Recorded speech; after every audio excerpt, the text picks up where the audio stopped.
everybody, it's Eric Wallace, physiotherapist here at Modus RX Physical Therapy, and we help golfers build bogey-free backs so that they can crush the ball off the tee and play pain-free.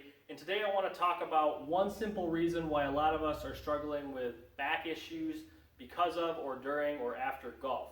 And I'm going to keep it really simple and really straightforward. This is one simple reason and one simple I'll say fix, or I don't like fix, but drill that we'll usually start people with to address this issue. So, simply put, golf is a transfer of energy from the ground through your legs, through your torso, through your arms, to the club, to the ball. Let's keep it simple for this moment in time, and try to simplify the golf swing. And what happens a lot of times is people do not have good transfer of energy from their legs to their arms because they don't have a very good connection here.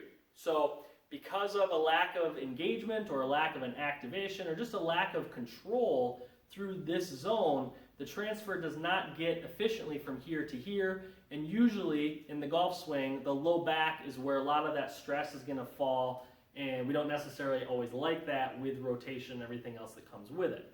So what happens? A lot of us set up in our golf swing and we're either one of two variations.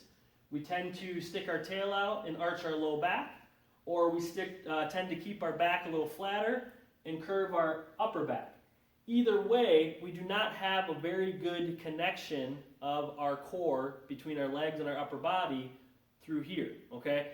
Both ways we can rely on our back or our upper back, and we don't have to use this very much. So we start our swing a little bit disconnected, and then as we take off, we never really get this involved much, and again, the stress is going to default to back here. So that's one reason, if you add multiple swings and multiple days of playing and maybe some other body issues going on, one reason why a lot of individuals will get back pain and they'll start to run out of steam and energy, and it's just not very fun. So one simple thing that you can start to think about is, how do we start this area connected? I like to have people take a club or a dowel, get the contact points with the head, mid-back, and tailbone, and then just start getting yourself set up where you imagine you're setting up in your golf posture, but you're keeping those contact points on the club, all right? And what that's going to do is it's going to keep you a little bit more connected by forcing you to have this slightly more engaged. I'm not asking you to all of a sudden develop a six-pack and really, bear down to engage the core, but this will help you keep a little bit more connected. And if you want to take it a step farther, you can slightly try to curve the lower back into the dowel to just force that engagement a little bit more through here.